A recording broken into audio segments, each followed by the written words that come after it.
ओम श्री परमात्मने नमः। आज पाठ करेंगे श्रीमद् भागवत महापुराण के प्रथम स्कंद, जिसमें 19 अध्याय हैं, के 14वें अध्याय का, जिसका शीर्षक है अपशकुन देखकर महाराज युधिष्ठिर का शंका करना और अर्जुन का द्वारका से लौटना। सूत जी कहते हैं, स्वजनों से मिलने और पुण्य श्लोक भगवान श्री कृष्ण अब क्या करना चाहते हैं, यह जानने के लिए अर्जुन द्वारका गए हुए थे। कई महीने बीत जाने पर भी अर्जुन वहां से लौटकर नहीं आए। धर्मराज युधिष्ठिर को बड़े भयंकर अपशकुन दिखने लगे। उन्होंने देखा काल की गति बड़ी विकट हो गई है। जिस समय जो ऋतु होनी चाहिए उस समय वह नहीं होती और उनकी क्रियाएं भी उल्टी ही होती हैं। लोग बड़े क्रोधी, लोभी और असत्य परायण हो गए हैं। अपने जीवन निर्वाह के लिए लोग पाप पूर्ण व्यापार करने लगे हैं। सारा व्यवहार कपट से भरा हुआ होता है। यहाँ तक कि मित्रता में भी छल मिला रहता है। पिता, माता, सगे संबंधी, भाई और पति पत्नी में भी झगड़ा टंटा रहने लगा है। कलिकाल के आ जाने से लोगों का स्वभाव ही लोभ, दंभ आदि अधर्म से अभिभूत हो गया है और प्रकृति में भी अत्यंत अरिष्ट सूचक अपशकुन होने लगे हैं। ये सब देखकर युधिष्ठिर ने अपने छोटे भाई भीमसेन से कहा। युधिष्ठिर ने कहा, भीमसेन, अर्जुन को हमने द्वारका इसलिए भेजा था कि वे वहां जाकर पुण्य श्लोक भगवान श्री कृष्ण क्या कर रहे हैं इसका पता लगा आएं और संबंधियों से मिल भी आएं। तब से 7 महीने बीत गए, किंतु तुम्हारे छोटे भाई अब तक नहीं लौट रहे हैं। मैं ठीक ये नहीं समझ पाता हूँ कि उनके ना आने का क्या कारण है।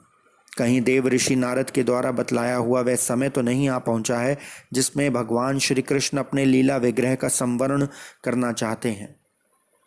उन्हीं भगवान की कृपा से हमें यह संपत्ति, राज्य, स्त्री, प्राण, कुल, संतान, शत्रुओं पर विजय और स्वर्ग आदि लोकों का अधिकार प्राप्त हुआ है। भीमसेन, तुम तो मनुष्यों में व्याध के समान बलवान हो। देखो तो सही, आकाश में उल्का पात आदि, पृथ्वी में भूकंप आदि और शरीर में रोग आदि कितने भयंकर अपशकुन हो रहे हैं। इनसे इस बात की सूचना मिलती है कि शीघ्र ही हमारी बुद्धि को मोह में डालने वाला कोई उत्पात होने वाला है। प्यारे भीमसेन, मेरी बाईं जांघ, आँख और भुजा बार बार फड़क रही है। हृदय जोर से धड़क रहा है। अवश्य ही बहुत जल्दी कोई अनिष्ट होने वाला है। देखो, यह सियारिन उदय होते हुए सूर्य की ओर मुंह करके रो रही है। अरे, इसके मुंह से तो आग भी निकल रही है। यह कुत्ता बिल्कुल निर्भय सा होकर मेरी ओर देखकर चिल्ला रहा है।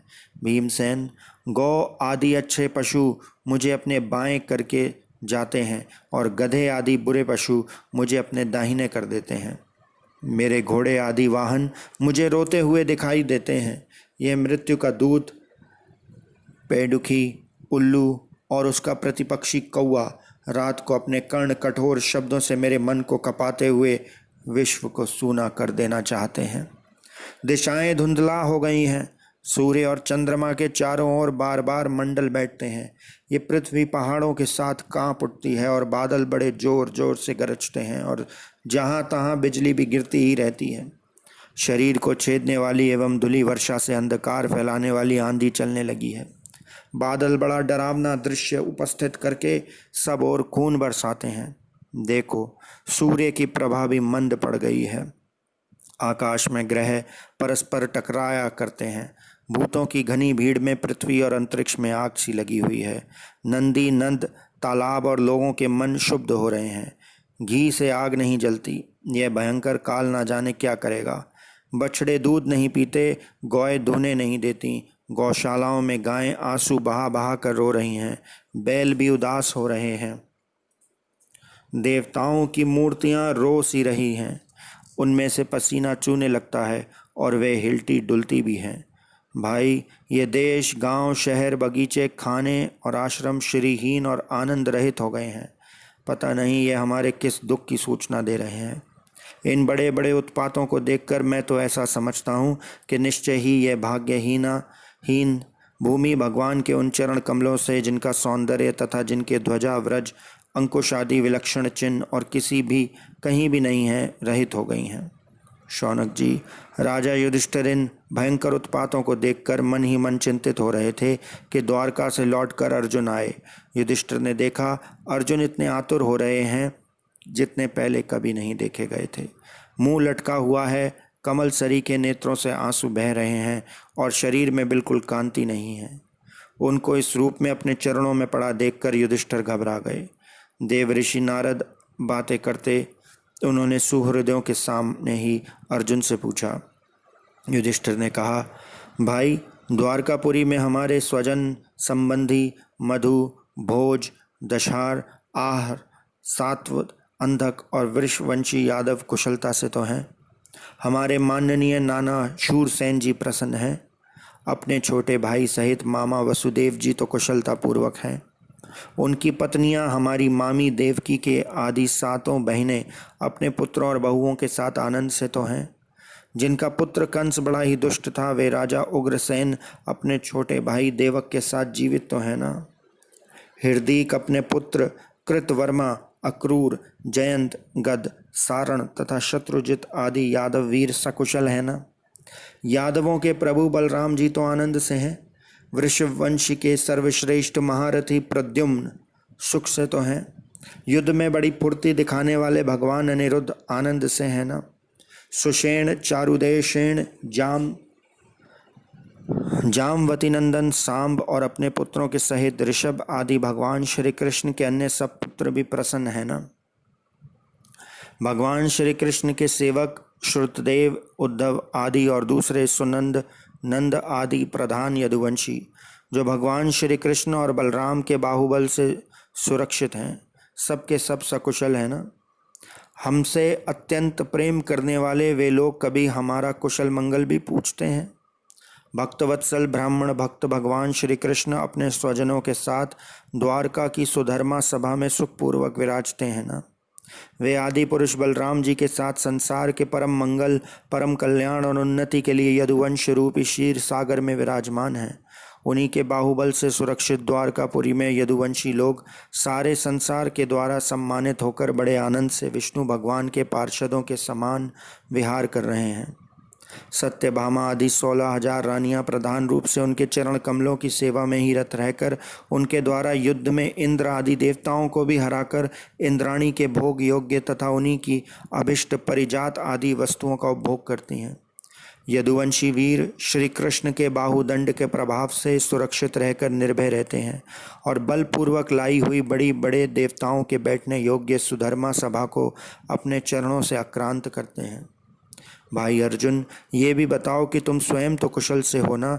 मुझे तुम श्रीहीन से दिख रहे हो। वहाँ तुम बहुत दिनों तक रहे, कहीं तुम्हारे सम्मान में तो किसी प्रकार की कमी नहीं हुई? किसी ने तुम्हारा अपमान तो नहीं कर दिया? कहीं किसी ने दुर्भावपूर्ण अमंगल शब्द आदि के द्वारा तुम्हारा चित्त तो नहीं दिखाया? अथवा किसी आशा से तुम्हारे पास आए हुए याचकों को उनकी मांगी हुई वस्तु अथवा अपनी ओर से कुछ देने की प्रतिज्ञा करके भी तुम नहीं दे सके? तुम सदा शरणागतों की रक्षा करते आए हो। कहीं किसी भी ब्राह्मण, बालक, गौ, बूढ़े, रोगी, अबला अथवा अन्य किसी प्राणी का जो तुम्हारी शरण में आया हो तुमने त्याग तो नहीं कर दिया? कहीं तुमने अगम्य स्त्री से समागम तो नहीं किया अथवा गमन करने योग्य स्त्री के साथ असत्कार पूर्वक समागम तो नहीं किया? कहीं मार्ग में अपने से छोटे अथवा बराबरी वालों से हार तो नहीं गए? अथवा भोजन करने योग्य बालक और बूढ़ों को छोड़कर तुमने अकेले ही तो भोजन नहीं कर लिया?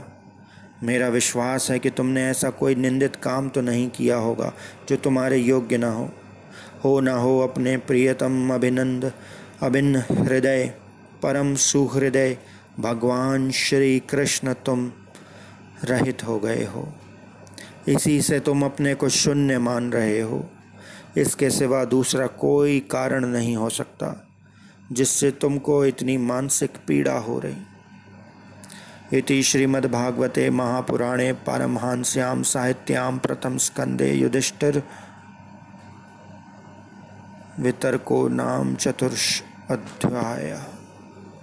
श्री कृष्ण गोविंद हरे मुरारे हे नाथ नारायण वासुदेवा। ओम।